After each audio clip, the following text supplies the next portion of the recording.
इतनी ज्यादा भीड़ यहाँ पर लोगों की क्यों है? लोग ठीक हो रहे हैं, लोगों को इलाज मिल रहा है, लोगों को सही जवाब मिल रहा है। संतान प्राप्ति ना हो पाना, क्या ये भी आयुर्वेद से क्योर हो सकता है? बिल्कुल, आयुर्वेद में सबसे पहले हम करते हैं बीज शुद्धि। अच्छा। बीज मतलब शुक्राणु की और अंडाणु की, स्पर्म की, ओवा की शुद्धि। अगर आपके अंडाणु में, शुक्राणु में कोई कमी है तो प्रकृति आपको प्रेगनेंसी होने ही नहीं देगी। यानी कि अगर आप प्रेग्नेंट नहीं हो रहे हो तो भगवान को थैंक यू बोलो कि भगवान बीमार बच्चा, कमजोर बच्चा, दिल में छेद वाला बच्चा, टेढ़े पैर वाला बच्चा नहीं चाहता। खाना पीना गलत है, लाइफस्टाइल गलत है। आप ये मुझे बताओ, आज से 50 साल पहले कैंसर कहाँ था? आज से 40 साल पहले डायबिटीज कहाँ थी? आज से 30 साल पहले किडनी फेल कहाँ था? मार्केट में जो डॉक्टर्स बैठे हैं वो पेशेंट को बताते ही नहीं बीमार क्यों पड़े, क्या तकलीफ थी, बीमारी की जड़ क्या है, बस इलाज कर देते हैं, गोली लिख देते हैं। हमारे यहाँ बाकायदा ट्रेनिंग मिलती है, एजुकेशन मिलती है, खाने पीने के बारे में सिखाया जाता है, तो अपने आप ही सिस्टम ठीक हो जाता है। हाँ जी, नमस्कार, कैसे हैं आप सभी? बहुत बहुत स्वागत है आपका हमारे पॉडकास्ट में। मैं हूं आपके साथ आमिर खान। एकदम नया और अलग पॉडकास्ट आप सभी के सामने आज हम लेकर आए हैं। आज का पॉडकास्ट है हिम्स, यानी मेरठ के अंदर एक ऐसा हॉस्पिटल जहां पर लाखों मरीजों ने सफल इलाज अपना करवाया है। इस पॉडकास्ट में आज हमारे साथ आचार्य मनीष जी भी हैं, जो हमें बताने वाले हैं आखिरकार ये हिम्स है क्या, कैसे लोग इस पे इतना ज्यादा यकीन कर रहे हैं। मनीष जी, स्वागत है आपका पॉडकास्ट में। जी नमस्कार। Thank you. आप लोगों से दोबारा मिलके अच्छा लग रहा है। पहले आप 3 लोग थे, मेरा 300 से शिकार कर रहे थे आप, इस बार 2-2 से शिकार करोगे। आज बहुत काउंटर होने वाला है आपके ऊपर। कोई बात नहीं सर, मैं तैयार हूँ। जैसे ही हम आए हिम्स के अंदर ना, तो एक अलग ही माहौल लगा। पहले तो मुझे लगा कि ये हिम्स है या हॉस्पिटल, ये कोई होटल है। जिस तरीके से आपने बना रखा, बहुत शानदार ये आपने बनाया हुआ है। धन्यवाद। इतनी ज्यादा भीड़ यहाँ पर लोगों की क्यों है? लोग ठीक हो रहे हैं, लोगों को इलाज मिल रहा है, लोगों को सही जवाब मिल रहा है। मार्केट में जो डॉक्टर्स बैठे हैं वो पेशेंट को बताते ही नहीं बीमार क्यों पड़े, क्या तकलीफ थी, बीमारी की जड़ क्या है, बस इलाज कर देते हैं, गोली लिख देते हैं। हमारे यहाँ बाकायदा ट्रेनिंग मिलती है, एजुकेशन मिलती है, खाने पीने के बारे में सिखाया जाता है, तो अपने आप ही सिस्टम ठीक हो जाता है। ठीक, मनीष जी, आपने बताया जिस तरह से लोगों को यहाँ फायदा हो रहा है, आराम मिल रहा है। आयुर्वेद पर कहीं ना कहीं आपने एक बहुत गहरा रिसर्च किया, जिससे लोगों का विश्वास बढ़ा। तो किन किन रोगों का यहाँ पे इलाज किया जा रहा है हिम्स के अंदर? देखो, हमारे पास जो ज्यादातर पेशेंट आ रहे हैं वो किडनी के आ रहे हैं। अच्छा। जिनका क्रिएटिनिन बढ़ा हुआ है, यूरिया बढ़ा हुआ है, उनकी किडनी में सिस्ट है, नेफ्रोटिक सिंड्रोम है, या किडनी फेलियर है, डायलिसिस चल रहा है, या डॉक्टर ने ट्रांसप्लांट बता दिया। तो एक तो किडनी के पेशेंट बहुत ज्यादा है हमारे पास। नंबर 2 पे लीवर फेल के पेशेंट है, लीवर फैटी है, लीवर फाइब्रोसिस, लीवर सिरोसिस, या लीवर कैंसर, इस तरह के पेशेंट बहुत ज्यादा हैं। या लीवर फेल, जिनके पेट में पानी भर गया, साइटस हो गया, उस तरह के पेशेंट बहुत ज्यादा हैं। तीसरे नंबर पे हमारे पास कैंसर के पेशेंट हैं। आज ब्रेस्ट कैंसर, ब्लड कैंसर, मुंह का कैंसर, गले का cancer, bone cancer, cervix cancer, cancer बढ़ता जा रहा है, उसके पेशेंट नंबर 3 पे है हमारे पास। इसके बाद हार्ट के पेशेंट, डायबिटीज के बहुत ज्यादा पेशेंट हमारे पास। डायबिटीज टाइप 1, टाइप 2, जिनमें इंसुलिन चलती है या इंसुलिन चलती, हम उसको मधुमेह बोलते हैं जी, या प्रमेह बोलते हैं, क्योंकि डायबिटीज बोलना भी अपने आप में एक अपराध है। बिल्कुल। तो हम इसको प्रमेह और मधुमेह बोलते हैं। हम नहीं बोलते, चरक संहिता में प्रमेह और मधुमेह लिखा हुआ है जी। तो इसके अलावा बीपी के पेशेंट, इसके अलावा गैस, तेजाब, ऑटो इम्यून डिजीज, या कईयों के बच्चा नहीं हो रहा। आजकल एक बहुत बड़ी प्रॉब्लम है, महिलाएं मां नहीं बन पा रही, तो वो भी पेशेंट बहुत ज्यादा है हमारे पास। हर तरह के पेशेंट है। अभी ये 1000 बेड का है, अभी 350 बेड ऑपरेशनल है, और सच बताऊं हमारे पास एक भी बेड खाली नहीं है। मतलब हमारे पास एडवांस बुकिंग चलती है, हफ्ते की, 10 दिन की, 20 दिन की। मतलब 20 दिन बाद किसी को भर्ती होना है तो उसकी पेमेंट जमा होगी, तो 20 दिन बाद उसको इनवाइट करेंगे। अच्छा, मनीष जी, मैं आपसे ये पूछना चाहती हूँ कि जैसे कि अगर हम बात करते हैं आयुर्वेद की, तो आयुर्वेद का ये कहा जाता है बीमारियों से प्रिवेंशन दे सकता है, क्योर नहीं कर सकता। लेकिन आपने बताया कि बहुत सारे पेशेंट जो आते हैं, हर तरह के कैंसर तक के पेशेंट आते हैं, तो किस तरह से इलाज किया जाता है कि आयुर्वेद के द्वारा उनको समाधान मिल रहा है, ठीक हो रहे हैं? देखो, आयुर्वेद, नेचुरोपैथी और आहार चिकित्सा ये एक ही है बेसिकली, नाम अलग अलग हैं। बेसिकली क्योर कोई नहीं कर पाता, हमारी बॉडी के पास ही वो पावर है। जैसे आमिर जी मुस्लिम धर्म से हैं तो इनके यहाँ कुरान चलती है, हम लोग हिंदू धर्म से हैं तो हमारे यहाँ भगवत गीता, वेद चलते हैं। वेदों में पढ़ो, चाहे कुरान में पढ़ो, या गीता में पढ़ो, या बाइबल में पढ़ो, कहीं भी पढ़ो, हर जगह पे भगवान ने इंसान को अपना बच्चा बताया है, अपनी संतान बताया है। बिल्कुल। गुरु ग्रंथ साहब में भी यही बताया है, भगवत गीता में श्री कृष्ण जी ने भी यही बताया है, और कुरान में भी इनको अपनी संतान बताया और अल्लाह की प्राप्ति के मार्ग बताए हैं जी। ऐसे ही हमारे सामवेद में भगवान ने बताया कि जब मैंने दुनिया बनाई तो मैंने मेरी छवि बनाई, यानी कि हम कौन है, भगवान की कॉपी जी। छवि, यानी कि उसका स्वरूप। ऐसे ऋग्वेद में भगवान ने बोला है जब मैंने जलचर बनाए, उभयचर बनाए, नभचर बनाए, पहाड़ बनाए, नदियां बनाई, तो मैंने एक बेस्ट क्रिएशन करी, इंसान। यानी कि हमें भगवान ने इंसान को बेस्ट बताया। जब हम बेस्ट हैं, भगवान के बच्चे हैं, तो हमें भगवान वाली शक्तियां भी तो होंगी। अगर भगवान वाली शक्तियां हैं तो बीमारी तो हम खुद ठीक कर लेंगे। बिल्कुल। तो अभी तक ठीक क्यों नहीं कर पाए? क्योंकि नॉलेज नहीं है, खाना पीना गलत है, लाइफस्टाइल गलत है। आप ये मुझे बताओ, आज से 50 साल पहले कैंसर कहाँ था? आज से 40 साल पहले डायबिटीज कहाँ थी?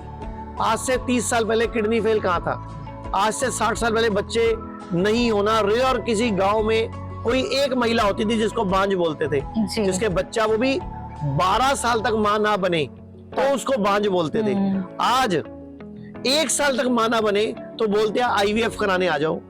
तो कितना ज्यादा मार्केट में बदल गया, और वजह सिर्फ खाना खाना खाना, बस एक ही वजह है, हमारा खाना खाना खाना। एक पिक्चर थी ना, एंटरटेनमेंट एंटरटेनमेंट एंटरटेनमेंट। तो मैं बोलता हूँ सारी बीमारियों की एक ही जड़ है, खाना खाना और खाना।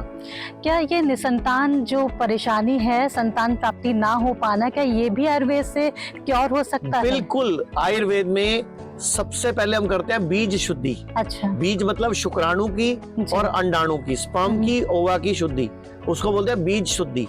फिर हम बोलते हैं गर्भ शुद्धि, फिर बोलते हैं गर्भ धारण जी, फिर बोलते हैं गर्भ संस्कार, फिर होता है बाल संस्कार। ये 5 स्टेप्स हैं। सबसे पहले बीज शुद्धि जी। आप कुछ भी खाते हो तो शुद्ध करके खाते हो, अशुद्ध करके खाते हो? शुद्ध करके।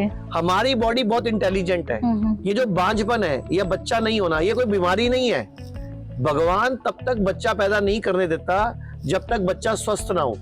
अगर आपके अंडाणु में, शुक्राणु में कोई कमी है तो प्रकृति आपको प्रेगनेंसी होने ही नहीं देगी। अच्छा। यानी कि अगर आप प्रेग्नेंट नहीं हो रहे हो तो भगवान को थैंक यू बोलो। अच्छा। कि भगवान बीमार बच्चा, कमजोर बच्चा, दिल में छेद वाला बच्चा, टेढ़े पैर वाला बच्चा नहीं चाहता। तो आपको गर्भ शुद्धि करानी चाहिए। अच्छा। और बीज शुद्धि करानी चाहिए। अच्छा। ताकि वो बीज पहले शुद्ध हो जाए, फिर बॉडी एक्सेप्ट कर लेगी ना उसको। मतलब मैं आपसे कोई चीज मांगू, मैडम मुझे एक कोट दे दो, और ये कोट मान लो उधड़ गया या फट गया, तो आप मुझे दोगे? कि फटा हुआ है, मैं आपको फटा हुआ के दूंगी, नया ला करके दे सकती हूँ। जी, यही मैं कह रहा हूँ कि प्रकृति बहुत पावरफुल है। सृष्टि तब तक हमें बच्चा पैदा करने का अधिकार नहीं देती है जब तक बच्चा बीमार होगा। आज देखो कितने बच्चे muscular dystrophy, autoimmune disease, autism वाले, दिमाग से कमजोर, दिल में छेद, कितने बच्चे पैदा हो रहे हैं। वजह कि लोग समझ ही नहीं पा रहे। लोगों के मान लो प्रेगनेंसी में ब्लीडिंग हो जाती है, डॉक्टर से दवाइयां खा के जबरदस्ती गर्भ को मेंटेन कर लेते हैं। आप मुझे बताओ 9 महीने पीरियड्स क्यों नहीं आते जब हम प्रेग्नेंट हो जाते हैं? अलग अलग कहना है आचार्य जी। लोगों का ये कहना होता है कि जो 9 महीने पीरियड्स नहीं आते हैं, उस ब्लड का इस्तेमाल बच्चे को सींचने के लिए हो रहा है। बिल्कुल। वो ब्लड बेसिकली बॉडी की एनर्जी थी जी। पहले वो एनर्जी अंडे बना रही थी, जब अंडे इस्तेमाल नहीं हुए तो 28 दिन बाद वो बह जाती थी। जब आपने प्रेगनेंसी कंसीव कर ली तो उसी एनर्जी का इस्तेमाल बच्चे को बनाने में लग गया। तो अभी आपको शायद पता हो कि आईवीएफ में एक बहुत बड़ा खेल चल रहा है। आईवीएफ में जो बच्चे गोद में लेके घूमते हैं लोग, लगभग 60% बच्चे उनके नहीं है। अच्छा। वो किसी और के मुन्नू टुन्नू है। अच्छा। क्योंकि शुक्राणु किसी और का है। क्योंकि वो पावरफुल नहीं था, डॉक्टरों ने ट्राई किया, वो नई प्रेगनेंसी हुई तो किसी और का शुक्राणु डाला, लेकिन बाद में वो लोग उसको अपना चूम चुने हैं। तो इसीलिए मैं बोलता हूँ जिनके भी बच्चा नहीं हो रहा वो आयुर्वेद में आए। वो गर्भ संस्कार का, गर्भ शुद्धि का, बीज शुद्धि का, गर्भ धारण का, बाल संस्कार का, मतलब ये 5 स्टेप्स है। पहले बीज शुद्धि, यानी कि बीज शुद्ध किया, फिर गर्भ शुद्धि जिसमें बीज को ठहरना है, गर्भ धारण, धारण कराना, फिर गर्भ संस्कार 9 महीने उसका पोषण पालन, फिर बच्चा पैदा होने के बाद बाल संस्कार कि बच्चे को अब कैसा बनाना है। यानी कि बच्चों के बचपन में जो चीजें, बचपन में याद करो जब बच्चा पैदा हो जाता था हम मुगली घुट्टी पीते थे, स्वर्ण प्राशन करते थे, आजकल हो ही नहीं रहा। तो ये 5 स्टेप्स हैं, ये 5 स्टेप्स फॉलो होंगे तो देश का एक एक बच्चा स्वस्थ होगा। और ये 9-9 बच्चे, 5-5 बच्चे, 4-4 बच्चे पहले पैदा हो जाते थे, आजकल 1 या 2 पैदा होते जी। हैं और उसमें भी शरीर खड़क जाता है। क्यों? शरीर में जान ही नहीं जी। है, एक्सरसाइज ही नहीं करते। जो किचन है, जो रसोई है, इन दोनों में भी फर्क है। रसोई मतलब रस से भरी हुई, अच्छा किचन मतलब किचकिच से भरी हुई। अच्छा तो रसोई रस से भरी हुई में जी। पहले नीचे बैठ के रोटी पकती थी, हाँ। तो पेट की एक्सरसाइज होती थी, हिप्स की एक्सरसाइज होती थी, तो बच्चे ऑपरेशन से पैदा नहीं होते नहीं थे। होते थे। आजकल खड़े होके हम रोटी पकाते हैं, खड़े होके किचन में काम करते हैं, बच्चे ऑपरेशन से पैदा हो रहे हैं। तो मैं तो सबको बोलना चाहूंगा, सारा भारत सुन ले, एक तो पेशाब, यूरिन नीचे बैठ के करना चाहिए, महिला हो बहुत जोर देते चाहे हैं पुरुष आप, हो। मनीष, ऐसा क्यों? ये मैं विस्तार से जानना चाहूंगा। सर एक बात बताओ, आपके धर्म में जी खड़े होके पेशाब सिर्फ आपको तब करना पड़ता है जब आप पैंट पहनते हो। जी, अगर आप धोती पहनते तो कैसे करते? बैठ के बोला जाता है। हमारा ब्लैडर खाली नहीं होता। जो महिलाएं भी इंग्लिश टॉयलेट सीट पे पेट साफ करती हैं या यूरिन करती हैं, ब्लैडर खाली नहीं होता, 2-4 बूंदे रख लेती है बॉडी, जी वही इन्फेक्शन बनता है, बाद में यूटीआई का कारण बनता है या कोई और बीमारी बनता है। अच्छा, तो ये बैठ के ही पेशाब करना चाहिए सबको। मैंने पीछे एक वीडियो डाली थी, हाँ हाँ। तो मुस्लिम धर्म के बहुत सारे लोगों ने कमेंट किया, हमारे नबी ने तो हजारों साल पहले बताया। तो मैंने आगे लिखा, मैं कहा तुम्हारे नबी ने भी बताया, हमारे नबी ने भी बताया भाई, लेकिन प्रॉब्लम ये करता कोई नहीं। करते नहीं है। करेंगे नहीं तो फिर बेनिफिट नहीं मिलने वाला। हाँ, तो करना चाहिए सबको। अभी आप टॉयलेट भी इंडियन सीट और यूरिन भी इंडियन सीट पे करना होना चाहिए। जरूरी है। आईवीएफ की अभी हम बात कर रहे थे, अगर बहुत से पेरेंट्स ऐसे हैं जो अभी भी आईवीएफ का इस्तेमाल कर रहे हैं, वो आईवीएफ के थ्रू प्रेग्नेंट लेडीज हो रही हैं, तो आप उन्हें क्या सजेशन देना चाहते हैं? क्या हिम्स में आने के बाद आईवीएफ से वो बच सकते हैं? आईवीएफ का सारा नहीं, आईवीएफ की जरूरत ही नहीं। आईवीएफ क्या कर रहा है? प्रॉपर इलाज है? आईवीएफ भी तो गर्भधारण ही तो है। आईवीएफ में क्या होता है कि अंडाणु और शुक्राणु को निकाल लिया बॉडी से, भाई महिला का अंडाणु निकाल लिया, पुरुष का शुक्राणु निकाल लिया, उनको बाहर लैब में निषेचित कर दिया जी। और बाद में उनको जब ग्रो कर गया तब बॉडी में डाल दिया। तो बेसिकली गर्भ में तो आया ना वो, तो नेचुरल तरीके से आने दो ना, क्योंकि जो आईवीएफ है वो बहुत पेनफुल है। महिला की वजाइना के अंदर, स्किन के अंदर इंजेक्शन लगाने, वहां पे उसको हार्मोन डिस्टर्ब देने, फिर उसके बाद वहां से अंडे निकालने, महिलाओं के चेहरे पे बाल आ जाते हैं, उसके बाद अपर लिप से बाल आ जाते हैं, ठोडी पे बाल आ जाते हैं, ब्रेस्ट का साइज बिगड़ जाता है, पीरियड्स का साइकिल बिगड़ जाता है। तो आईवीएफ बड़ा पेनफुल है और बड़े साइड इफेक्ट वाला है, जबकि ये गर्भ शुद्धि, बीज शुद्धि, गर्भ धारण, गर्भ संस्कार, बाल संस्कार बड़ा इजी है जी। बहुत। ये सब गर्भ संस्कार के अंदर ही आता है। मनीष जी, मेरा एक सवाल आपसे है, क्योंकि ये बहुत ज्यादा अभी ट्रेंडिंग टॉपिक बना हुआ है। कोविड के टाइम पे कोविशील्ड, कोवैक्सीन सबने लगवाई, लगभग सबने लगवाई, और अब कोविशील्ड कंपनी ने खुद से एक्सेप्ट किया है कि उस वैक्सीन की वजह से लोगों में ब्लड क्लॉटिंग की समस्या आ रही है। तो आयुर्वेद में क्या इसका कोई उपचार है जो ब्लड क्लॉटिंग हो उसे रोका जा सके? क्योंकि वैक्सीन तो लगवा कर बैठ गए हैं, अब इस समस्या से बचने का कोई उपाय है? जी बहुत बढ़िया उपाय है। सबसे बढ़िया उपाय है उपवास। अच्छा उपवास रख के आप अपनी बॉडी के अंदर के कोई भी क्लॉट को खत्म कर सकते हो। अच्छा। नंबर 2, उससे भी बढ़िया तरीका है पंचकर्म। आप हर 6 महीने में 5 से 7 दिन के लिए आयुर्वेद का पंचकर्म कराओ। अच्छा। वमन कराओ, उल्टी की तरह सारा गंद निकाल लो। अच्छा। विरेचन कराओ, पोटी के रस से सारा गंद निकाल लो।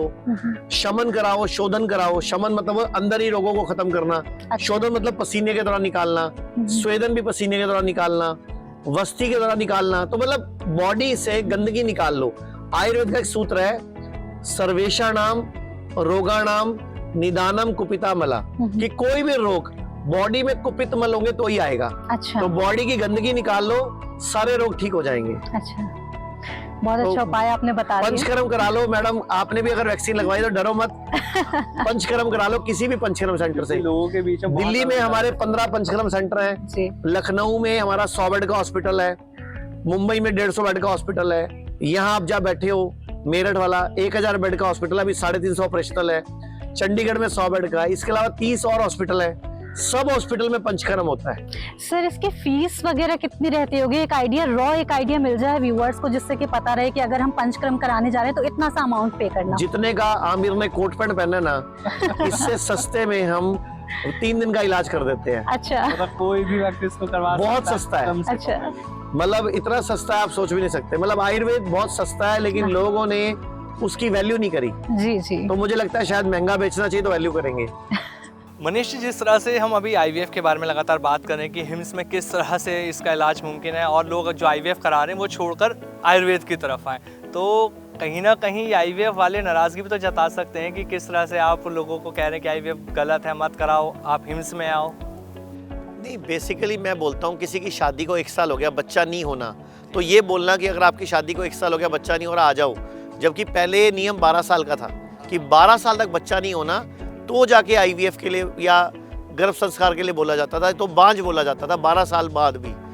तो मैं ये बोलना चाहूँगा वो अपना काम कर रहे हैं, हम अपना काम कर रहे हैं, और मेरे हिसाब से अब वक्त आ गया है आयुर्वेद और एलोपैथी को एक करने का। अब ना इंटीग्रेशन का टाइम है कि एलोपैथी का डायग्नोसिस अच्छा है, एलोपैथी इमरजेंसी में अच्छा है तो वो इसका यूज़ करें, और जो आयुर्वेद है मैनेजमेंट है वो आयुर्वेद का यूज़ करें। तो अब वक्त है आयुर्वेद, एलोपैथी, होम्योपैथी, नेचुरोपैथी को मिलाने का, जैसे हम इस हॉस्पिटल में कर रहे हैं। इसका नाम ही है hymns, hospital and institute of integrated medical sciences, यानी कि एक ऐसी जगह जहाँ सारी पैथियाँ हैं, मकसद सिर्फ एक है, पेशेंट ठीक होना चाहिए। पेशेंट ठीक होके जा भी रहे हैं। बिल्कुल। मनीष जी, अभी शुरुआत में ना मैं जब आ रहा था तो कुछ लोगों को मैंने बात करते हुए सुना भी, हिम्स में अंदर बैठे हुए थे पेशेंट, जो कह रहे थे कि ना यहाँ पे कुछ डॉक्टर बहुत अच्छे हैं जो नाड़ी देखते ही बता देते हैं कि क्या बीमारी है, ये क्या प्रोसेस है, कुछ सबसे ज़्यादा फेमस है हिम्स इसी चीज़ को लेकर। ये कैसे करते हैं आप? तो जैसे आपने सवाल पूछा, आपके पास गाड़ी कौन सी है? मारुति की। मारुति की।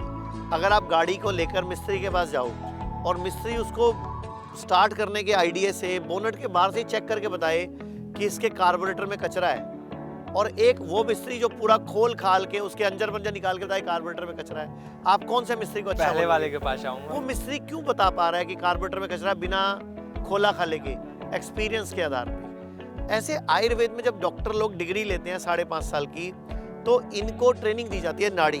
नाड़ी यहाँ से देखी जाती है। इसमें 3 तरह की गति होती है, वात, पित्त और कफ।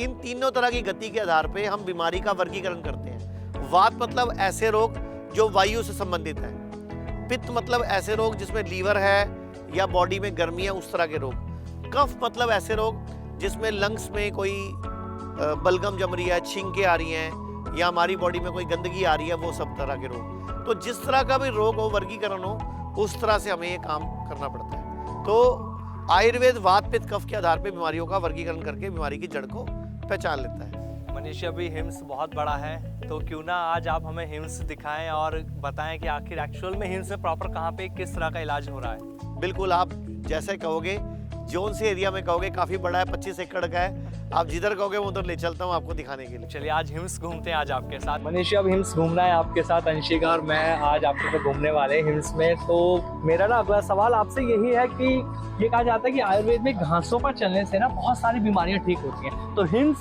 कौन कौन सी बीमारी के बारे में बता रहा है घासों पे चलने से? और आपने तो कहते चप्पलें भी बता नहीं, मैं कभी भी घास पे जूते चप्पल में चलता नहीं हूँ, क्योंकि हमारी धरती को हम आयुर्वेद में, हमारे शास्त्रों में माँ कहते हैं। जी जी जी जी। अब माँ है तो माँ मुझे कुछ देती होगी, माँ हमेशा देने के लिए होती है। जी। मेरी माँ ने मुझे क्या दिया? मेरी माँ ने मुझे पाल पोस के बड़ा किया, प्लस मुझे जन्म दिया। जी जी। ऐसे धरती पे कोई बीज हम बोते हैं, हाँ। तो ये पेड़ बन जाता है, वृक्ष बन जाता है, और तो धरती में वो शक्ति है ना। इस माँ में एक शक्ति और है जो धरती में कहीं और नहीं है, वो है इलेक्ट्रॉन्स की शक्ति। अच्छा। मतलब आपको न्यूट्रिशन मिल सकता है खाने से, vitamin A, vitamin B, C, D, E, F, calcium, iron, folic acid सब मिल सकता है, लेकिन इलेक्ट्रॉन कहीं से नहीं मिलते। अच्छा। इलेक्ट्रॉन चाहिए तो एक ही सोर्स है, धरती। आचार्य जी, अर्थिंग क्या होती है? यही अर्थिंग यही है? यही अर्थिंग है कि इलेक्ट्रॉन्स मिले मुझे। अच्छा। तो इलेक्ट्रॉन मिले तो मेरी बॉडी में जो फ्री रेडिकल्स हैं उनको बॉडी ने बाइंड कर लिया। फ्री रेडिकल मतलब कल को बीमारी बनी थी, मेरे को ट्यूमर आना था, रसौली आनी थी, हम जो भी खाते हैं इससे फ्री रेडिकल डेवलप होता है। तो फ्री रेडिकल को बॉडी में बाइंड कौन करेगा? तो वो एक ही तरीका है जी। कि हमारी अर्थिंग। जी आचार्य जी, जैसे कि आपने बोला कि अर्थिंग, अब जब हम बात करते हैं मेडिटेशन की बात करते हैं तो एक बहुत जरूरी पॉइंट आता है, अर्थिंग तो आता है, उसके अलावा आता है पेड़ों को हक करना, इससे हैप्पी हार्मोन्स रिलीज होते हैं, ये भी बोला जाता है। पेड़ों को हक करके भी होते हैं, किसी और को, सुंदर व्यक्ति को हक करके भी होते हैं, अपनी मम्मी को हक करके भी होते हैं, अपने पिता को हक करके भी होते हैं, वो तो अपने दोस्त को हक करके भी होते हैं। अच्छा। वो तो जब आप हक करते हो तो हक उसी को करोगे ना जिसको आप प्यार करते हो, या जिससे आपका दिल मिला हुआ है, अब जैसे अगर आप देखोगे तो यहाँ 2 मूर्तियां रखी हैं। जी आप देखोगे तो एक मूर्ति में बच्चे को माँ उसका दूध पिला रही है अपना। जी स्तनपान तो ये करा रही है। दूध किसको पिलाती है? माँ अपने बच्चे को तो पिलाती है। इसी को हक करती है, इसी को चूमती है, चाहे इसका नाक बहता हो, चाहे इसकी सुबह आंखों से गंदगी निकलती है तो भी जी। माँ उसको चूमती है, जी। क्योंकि वो उसके अंश है, उसके अंदर के शरीर के हिस्से से बना है वो। तो हक करने से, प्यार की बातों से डोपामिन, ऑक्सीटोसिन, सेरोटोनिन, एंडोर्फिन सब रिलीज होता है। अच्छा, ये एक तो ना बहुत ज्यादा ट्रेंड में जो टॉपिक आज की डेट में हम सोशल मीडिया पे देख रहे हैं मनीष जी, इसे मिथ कह सकते हैं या एक्चुअल में फैक्ट है कि घासों पे अगर हम सुबह के वक्त नंगे पांव चलते तो आंखों की जो रोशनी होती है वो तेज होती है, तो आप इसे मिथ कहेंगे या फैक्ट? ये फैक्ट है। आप देखो मेरे को चश्मा नहीं लगा हुआ जी, मैं 50 साल का होने वाला हूँ, जी। तो 50 साल की उम्र तक चश्मा नहीं लगना, उसके पीछे यही राज है। मैंने शायद पिछले पॉडकास्ट पे आपके बताया था हाँ हाँ कि बचपन में मुझे चश्मा लग गया था। जी। मेरे चाचा जी ने मुझसे पूछा तो मैंने वो बताया था आपको कि उन्होंने बोला कि डॉक्टर के पास चलते हैं और बोलेंगे चश्मा नहीं लगवाना, तो डॉक्टर ने बोला कि एक ही तरीका है, सुबह नंगे पांव घास पे चलो और 5 बादाम और 5 सफेद मिर्चें, सभी दर्शकों को बोलना चाहूंगा, 5 बादाम और 5 सफेद मिर्चें रात को भिगो के रख दो, सुबह उठ के चबा के खाओ और नंगे पांव घास पे घूमो। आप हैरान हो जाओगे, आपको कभी चश्मा नहीं लगेगा। मुझे तो नहीं लगा अभी तक। मतलब ये करना पड़ेगा निशिका, आचार्य मनीषिका, ये मेरे को भी अपनाना पड़ेगा लगता है। आचार्य जी, आज हम हिम्स में आए हुए हैं, तो जब नेचुरोपैथी की बात हो रही है, मेडिटेशन की हम लोग बात कर रहे हैं, मुझे आपसे एक चीज पूछनी है। अभी कुछ दिन पहले मैं एक जो योगा सिखाते हैं उनसे मिली थी, जो कि सन योगी थे। उनका कहना है कि अगर हम सन को डायरेक्टली देखते हैं तो इससे हमारी आंखें और भी ज्यादा अच्छी होने लगती हैं। जैसे कि अभी बात की हम लोगों ने कि अगर घास पर चलते हैं तो वो तो बहुत अच्छा है ही है, तो क्या सन गेजिंग अगर हम करते हैं, हिंदी में अगर हम इसको बोलें सूर्य त्रयाटक हम इसको बोलते हैं, क्या वो भी आंखों के लिए फायदेमंद होता है? बिल्कुल बिल्कुल, और खाली आंखों से आपको सूरज की रोशनी या सूरज का बेनिफिट नहीं मिलेगा, आपकी पूरी बॉडी को एनर्जी मिलेगी। अच्छा। आपको शायद पता हो, अभी 1 साल पहले एक भारत में एक योगी हुए हैं, योगी जानी करके, उनकी मौत हुई है 78 साल की उम्र में। उन्होंने पूरे जीवन काल में 11 साल की उम्र के बाद ना अन्न खाया था ना पानी पिया था। अच्छा। वो रोजाना सन से ही सारी एनर्जी लेते थे। अच्छा। इवन कि उनको डॉक्टरों ने, इंजीनियरों ने 11 दिन तक, 12 दिन तक कैद पे रखा, मतलब रोज उनके ऊपर नजर रखी कड़ी 24 घंटे कि कुछ कि खा वो तो नहीं रहे, खाते तो नहीं है। और उनकी रिसर्च में पाया गया कि सच में वो सूरज से ही सारी ऊर्जा ले रहे थे। अच्छा, एक बात बताओ, पौधे हैं, पेड़ है, जितने भी लगे हुए हैं, ये खाना कहाँ से ले रहे हैं? सन से। सूरज से। तो यानी कि इनकी बॉडी में वो टेक्निक है ना कि सूरज की रोशनी से अपने आप को अंदर अपने न्यूट्रिशन बनाने की। तो ऐसे हमारी बॉडी में भी है। जानी जो गुरुजी थे, जानी गुरुजी, उन्होंने अपने अंदर, योगी जानी ने वो डेवलप कर लिया था, हम लोग नहीं कर पाए। तो मैं रोज बोलता हूँ कि नंगे पांव घास पे घूमो, 5 बादाम, 5 सफेद मिर्चें खाओ और रोज सुबह सूरज को नंगी आंखों से भी देखो, सन गेजिंग भी करो। इससे आंखों पे किसी तरह कोई इफेक्ट नहीं पड़ता, साइड इफेक्ट कहते हैं ना कि लगातार देखेंगे तो आंखें हमारी खराब हो जाती हैं? नहीं सर, नहीं। जो सुबह उगता सूरज है और शाम को ढलता सूरज है, वो कभी नुकसान नहीं करता। जैसे कि अभी आपने बताया, जो योगी जानी जी के बारे में भी आपने बताया, लेकिन रिसेंट एक मामला भी मैंने देखा था, फॉरेन का था, एक यूट्यूबर था बहुत जाना माना, उसने अपने बेबी को, न्यूबॉर्न बेबी को सनलाइट डाइट पर ही रखा था, जो कि मुश्किल से 2-3 महीने का था। 1 महीने के लिए उन्होंने रखा और उसकी बच्चे की मौत हो गई, क्योंकि वो कुछ खा नहीं पाया, कुछ उसको मिला नहीं, भूख से उसकी मौत हो गई। तो आप क्या कहेंगे कि किस तरह से हम अपने आप को प्रिपेयर करें इसके लिए भी? नहीं, बच्चा पैदा हुआ तो बच्चे को तो माँ का दूध देना था जी, माँ का दूध आया स्तनों में, इसीलिए। जी। तो ये तो उनकी गलती है कि उन्होंने एक्सपेरिमेंट करने की प्लानिंग करी, ऐसा नहीं करना चाहिए। वो चाहते थे कि बच्चा जो है ना सुपरमैन इत्यादि बन जाए, इस तरह से पावर्स उसमें आ जाए। बट बच्चा को माँ के दूध से सुपरमैन बनाना है ना। जो हमारे देश में दारा सिंह थे जी, वो दारा सिंह माँ के पेट से ही आए थे और माँ के पेट वाला ही खाना जो माँ से मिला वही खा के बड़े हुए। तो दारा सिंह अपने जीवन काल में कभी कोई कुश्ती नहीं हारे, तो वो हमारे देश के सुपरमैन थे। तो ये गलत है, ऐसा नहीं करना चाहिए।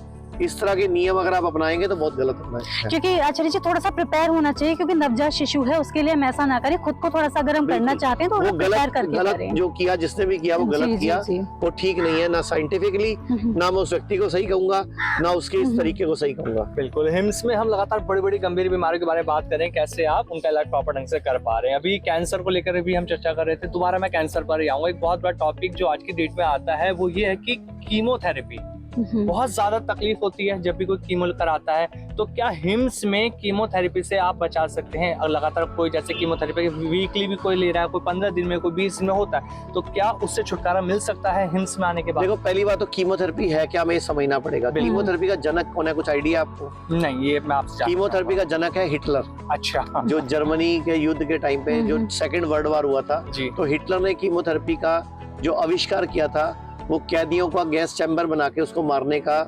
तरीका था जी, जी, वो, और जी। उसी गैस से बाद में कीमोथेरेपी डेवलप हुई है। तो कीमोथेरेपी, पहली बात तो जो फोड़ा है बॉडी में, कोई गांठ है जी, या जहाँ पे कैंसर है या ट्यूमर है, उसको जलाती है। अच्छा, अब कोई जलाकर चीजें बॉडी के अंदर, अच्छा काम तो नहीं हो सकता। बिल्कुल बिल्कुल, टारगेटेड कीमो भी दी जाती है, नॉर्मल कीमो मुंह के द्वारा भी दी जाती है, तो जी। कीमो कई तरह की हम होती लोग है। देखते भी है, समझते भी हैं। तो मैं एक चीज बोलना चाहूंगा कि बेसिकली कीमो जो है वो कोई सॉल्यूशन नहीं है, ना सर्जरी, ना कीमो, ना रेडियोथेरेपी। हाँ, लास्ट स्टेज में हो सकता है कहीं काम करती हो, लेकिन पहली, दूसरी, तीसरी स्टेज में तो नहीं है। तो अगर उसी वक्त व्यक्ति आयुर्वेद में आ जाए, हाँ, डाइट थेरेपी अपना ले, ठीक है। नेचुरोपैथी अपना ले, खाना पीना ठीक कर ले, तो बिना सर्जरी के बॉडी स्वयं ही ऑटोफेजी के द्वारा, ऑटोफेजी क्या होता है, एक टेक्निक है ऑटोफेजी, जिसको बोलते हैं, नोबेल प्राइज स्टडी है ओके, 2016 की।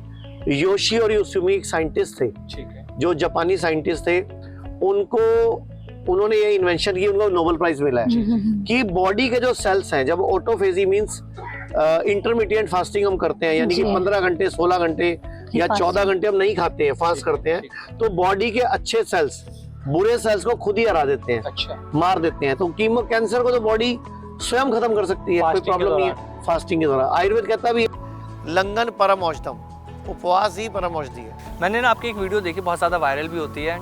आप कहते हैं कि अगर लगातार बुखार आ रहा है, आप बीमार पड़ रहे हैं, तो खाना छोड़ दो, अन्न त्याग दो, आप ठीक हो जाओगे। लेकिन जो हमारी फैमिलीज होती हैं, जो आज की डेट में जो हमारे माता पिता हैं, वो टेंशन लेते हैं, लेकिन वो कहते हैं बेटा कुछ खाओ, दवाई खानी, क्योंकि डॉक्टर्स भी कहते हैं बिना खाली पेट दवाई मत देना। तो आप क्यों मना करते हैं आयुर्वेद में? देखो, बुखार हमारा मित्र है, और हाँ। मैं आपको बोलूंगा कि सारी बातें एक ही जगह खड़ी करें, उससे चाहे मैं आपको हिम्स दिखाता भी, पूरा घुमाता भी हूँ, हिम्स में पता भी लग जाएगा। जी। तो बुखार जो है वो हमारी बॉडी का रोग प्रतिरोधक क्षमता एक तरह की, मतलब बॉडी की एक तरह की इम्यून पावर ने अपना कमाल किया हाँ। कि हमारे बॉडी में बुखार उसने चढ़ाया। जी। तो आपको क्या करना है, गर्म पानी की बाल्टी लेकर उसमें पाँव डुबो के रखने हैं, अच्छा, जी। और उसमें पाँव डुबोकर आप इतना पाँव डुबोगे घुटने तक उसमें, और अच्छा। 40 से 42 डिग्री टेम्परेचर पानी का गर्म रखना है आपने। हाँ, तो बॉडी में वैसोडाइलेशन होगा, ब्लड सर्कुलेशन बढ़ेगा, पसीना आएगा, जी। 1-1.5 डिग्री टेम्परेचर और बढ़ेगा। उससे हाँ। फायदा ये होगा कि बुखार आपका अपने आप ही इमीडिएटली उतर जाएगा। दवाई नहीं खानी, क्योंकि अगर दवाई खाओगे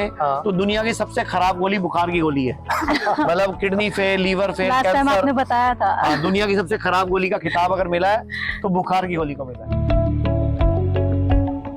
मनीष जी, अब हिम्स में बैठे हैं, आपकी हम एक तो गाड़ी में बैठे हैं, बहुत शानदार आपने गाड़ी बनाई है मरीजों को लाने ले जाने के लिए, सच में बहुत सुविधा आपने लोगों के लिए कर रखी है। ये बहुत सारे ना, मैं यहाँ पे घर से, फ्लैट से बने हुए देख रहा हूँ, ये एक्चुअल में क्या, कुछ नाम भी इनके अजीब अजीब से मैंने देखे लिखे हुए, वो क्या है, थोड़ा सा बताएं। अजीब नहीं है, हमारे प्राकृतिक, हमारी पुराना संस्कृति नाम है। जैसे ये पीछे जी। विला ब्लॉक है, जी, तो इसमें गंगा, यमुना, सरस्वती, ये हमारे अच्छा। देश की 3 प्रमुख नदियां थी। तो गंगा के नाम से 4 विला है, अच्छा। यमुना के नाम से 4 है, सरस्वती के नाम से 4 विला है। ऐसे जब आप पीछे जाओगे 12 विला है, जो हाँ। 16 विला है, जी। वहाँ गोदावरी, सरस्वती, मतलब अलग अलग नाम, नर्मदा, गोदावरी, जी। जो हमने बचपन में सुने थे नाम कभी नदियों के, हाँ। जी। पीछे देखोगे जी, जी, तो ये अशोक वाटिका है। अच्छा। अशोक वाटिका का नाम हम बचपन में सीता माँ के उसके लंका में एक अशोक वाटिका होती थी, उससे जोड़ते हैं। उससे जोड़ के देखते हैं। जी। तो हमने सब कुछ प्राकृतिक अपना इस ढंग से बनाया हाँ, हाँ, कि नेचुरल है, जी, सब अपना पुरानी संस्कृति को याद रख के। जी, जी। और आप देखो इसमें जगह जगह कई लंगूर रखे हुए हैं, बहुत सारी यहाँ कई पे पत्थर रखे हुए हैं, कई कलाकृतियां लगाई हैं। इनफैक्ट हम तो डर गए थे देख करके कि ये लंगूर कैसे बैठे हुए हैं। जी बिल्कुल। बीमार व्यक्ति अगर होगा ना तो वो यहाँ से ठीक हो पहले जाएगा। शांत हो अच्छा, आप जाएगा। नोटिस करोगे, आप कितनी देर से आए हुए हो, तकरीबन आपका 3 बार बार हो चुके फोन हैं। देखने का मन नहीं करेगा। बिल्कुल नहीं, बिल्कुल आपका नहीं। यहाँ पे किसी भी तरीके का ना स्ट्रेस नहीं आएगा, क्योंकि जैसे ही स्ट्रेस आएगा ना, तो यहाँ की हवाएं, यहाँ का वातावरण आपका स्ट्रेस ले लेगा, कोई किसी तरह की प्रॉब्लम नहीं आएगी। तो यहाँ स्ट्रेस फ्री जीवन बिताने के लिए ये बेस्ट तरीका है। बहुत शानदार आपने ये करा हुआ है मनीष जी। अच्छा, जब हिम्स की शुरुआत आपने की होगी मनीष जी, ये आसान तो नहीं रहा होगा, तो कहाँ सर, से ये thoughts बहुत आई बड़ी थी? जर्नी है। मेरी यात्रा 1995 से शुरू हुई है, जब मैं खुद बहुत बीमार चलिए था। आज इस यात्रा को हम इसी यात्रा पे शुरू करते हैं। 1995 में मुझे याद है, जो 1991 में मेरा वेट था 31 जी kg जी अच्छा और 1995 में मेरा वेट था 39 kg। अच्छा मैं बहुत बीमार रहता था, मतलब हर 2 महीने 3-4 महीने में मुझे हॉस्पिटल में एडमिट होना पड़ता था। हाँ हाँ जॉन्डिस, निमोनिया, मलेरिया, जी चिकनगुनिया, ये सब होता रहता था। ठीक है। तो मेरे मौसा जी आयुर्वेदिक डॉक्टर थे, हाँ डॉक्टर सत्यपाल छाबड़ा, एसपी अच्छा। सिंह उनका नाम था, एसपी छाबड़ा, जी श्री गंगानगर राजस्थान में रहते थे। मैं सहारनपुर का हूँ। अच्छा वहां पे उन्होंने मुझे बोला कि मेरे पास आ जा छुट्टियों में, अच्छा तो मैं तो अपनी छुट्टियों में अपना इलाज कराने उनके पास गया था। ठीक है। वहां से ही मेरे जीवन में आयुर्वेद का प्रवेश हुआ, नेचुरोपैथी का प्रवेश जी हुआ, जी जी आहार चिकित्सा का प्रवेश मेरे जीवन में वहां से हुआ। ओके। उसके बाद धीरे धीरे लाइफ बनती गई, कारवा बढ़ता गया, मैं खुद ठीक हुआ। मेरा वेट 3 महीने में 12 किलो बढ़ा था वहां पे उस अच्छा टाइम। जी जी तब मुझे विश्वास हुआ आयुर्वेद की शक्ति पे। ये दूसरा विला ब्लॉक है, जी जिसमें 16 विलाज हैं और मेरे पीछे Vindhyachal, Purvanchal, B1 B2 blocks हैं जी और जिम है, प्रॉपर स्विमिंग पूल है। आप देखो झरने चल रहे हैं। बिल्कुल, बहुत तो शानदार प्रॉपर ये बड़ी प्लानिंग से बनाया गया है कि, और यहाँ जितने पेड़ पौधे भी लगे हैं ना, सब ऐसे लगे हैं जो मैक्सिमम ऑक्सीजन क्वालिटी ऑक्सीजन ज्यादा अच्छी देते देते हैं। जी जी तो वो वाले पौधे लगे हुए हैं यहाँ पे। जी आचार्य जी, मैं आपसे ये जानना चाहती हूँ, आपने आहार चिकित्सा की बात की, तो हम लोग वैसे चिकित्सा को जानते हैं, एलोपैथी को जानते हैं, आहार चिकित्सा क्या होता है, इसको थोड़ा बताइए। देखिए, आहार चिकित्सा ही दुनिया की सबसे बड़ी चिकित्सा है। अच्छा, मैंने पिछली बार एक सवाल पूछा था कि जब कोई जानवर बीमार पड़ता है वो क्या करता है? वो खाना छोड़ देता है। खाना छोड़ देता है। बेसिकली वो आहार चिकित्सा करता है अच्छा जी जी कि वो बॉडी में रूटीन का खाना छोड़ देता है। 2-3 दिन तक वो खाना नहीं खाता, अगर भूख लगती है तो घास खाता है और ठीक हो जाता है। हाँ बेसिकली ये आहार चिकित्सा है। अच्छा लेकिन हम ऐसे बेवकूफ है इंसान जो है, ये जब बीमार पड़ता है तो भी खाना ही ढूंढ रहा होता है, बिस्किट, जी, जी। रस, कुछ तो दूध खाने में ब्रेड डुबो के। जबकि मेरे को कमजोरी आ जाएगी, तुझे युद्ध पे लड़ने जाना है, इधर तुझे बुखार चढ़ा हुआ है, उधर तू अपने लिए खाना ढूंढ रहा है। तो ये सब गलत है। आहार चिकित्सा ही दुनिया की सबसे बेस्ट चिकित्सा है, किसी और चिकित्सा की जरूरत नहीं है अच्छा। अगर इंसान अपनी आहार चिकित्सा को सुधार ले तो। आप पंचकर्म की बात करती है, अभी थोड़े पहले हम जब बात कर रहे थे, घूम रहे थे हिम्स के अंदर, तो पंचकर्म की बात हो रही थी।